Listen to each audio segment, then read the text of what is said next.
It's become a daily occurrence in the Mediterranean Sea. Men, women and children rescued from sinking boats, most with harrowing stories. This woman and her husband fled conflict in northern Mali 2 years ago. They were attacked in the desert and her husband went missing. She was caught by traffickers in Libya. She hopes her husband might have escaped and has made it to Europe. I'm so tired, I don't even know what to say.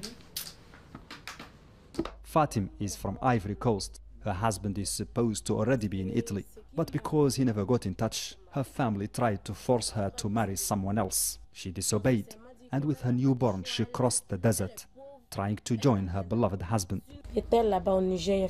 I slept in the street for 3 nights with my child. During the 3rd night, a man asked me, "What are you doing here?" That man helped her reach Libya, but halfway through her journey, traffickers caught her too. They drove us through the desert along with others in a covered lorry. 2 dead bodies were lying beside us.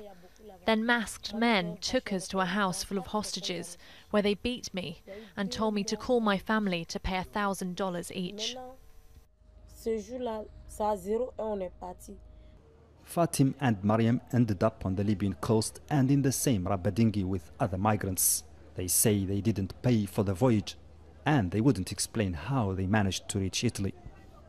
They usually say that they all spent some time in Libya before they've left, as it were. They work for their passage, so they have to work as more or less as slaves in Libya until they've earned their passage on the boat. We have women who are escaping sexual violence, and we are women who are object of human trafficking.